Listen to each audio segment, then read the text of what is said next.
What's up, guys? Tricks Ridiculous back with another video. So in this game, we're going to talk about, should you buy Marvel's Avengers? Is it a good time to get into the game, and is the game still worth it?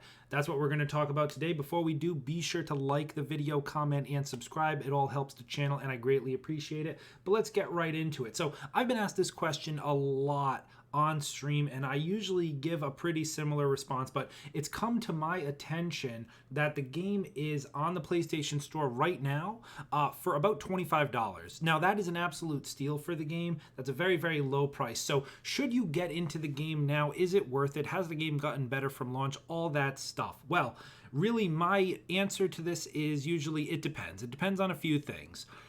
The price, first of all, $25 right now on the PlayStation Store. That is a very cheap price for this game, even just for the campaign alone. The game itself has a very, very good campaign.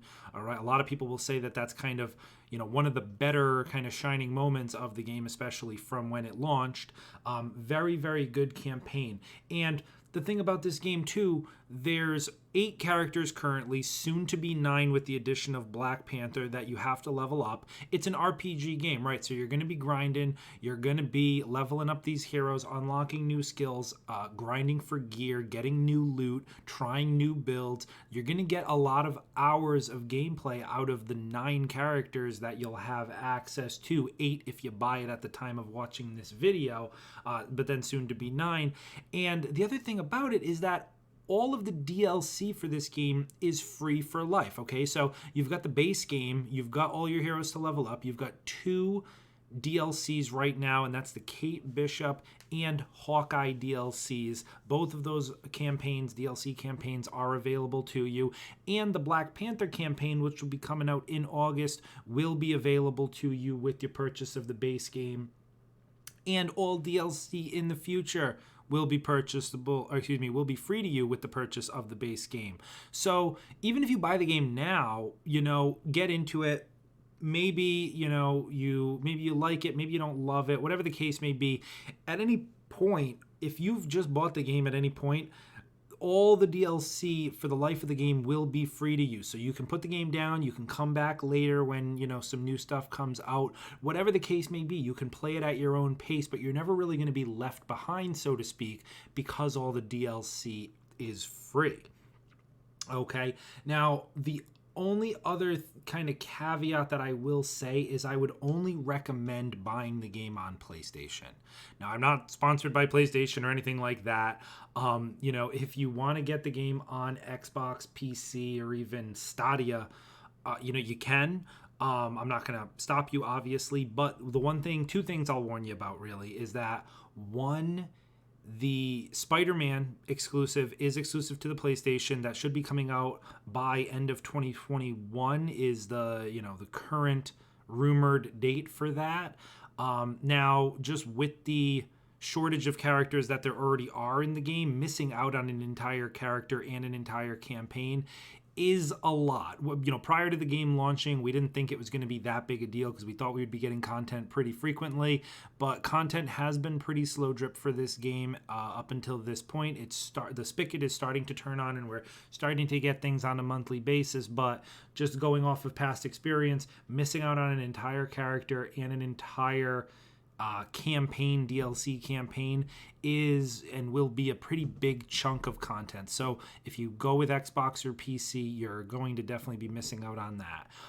The other thing is that the player base is much healthier on PlayStation than it is on either other platform. Unfortunately, if you do go for Xbox or PC, the player bases there are not super healthy, and you will run into matchmaking issues trying to get in games just because the population is so low.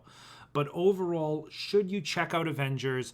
If you can get it for $25, honestly, dude, I say go for it. Like, if you like Avengers, the game, right, or if you like the characters and you like an RPG, a grindy RPG, like, this is the game. There's no other game. There's a few other mobile ones, but if you're not into pay-to-win games, I mean, this is the AAA one for you.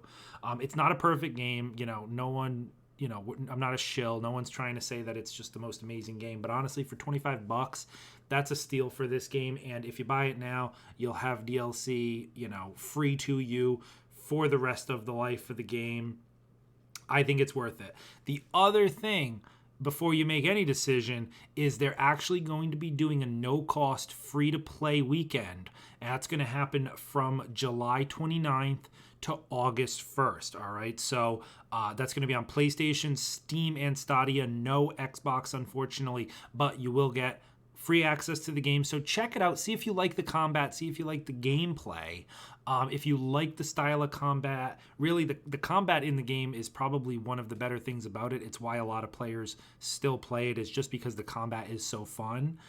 So if you like the combat, you like leveling up a few different characters, check out the game on July 29th. See how you like it. See if it catches your fancy. If it does, and you can pick it up for less than $30, $25, definitely a steal. I'd say go for it. Anyway, that's it for me.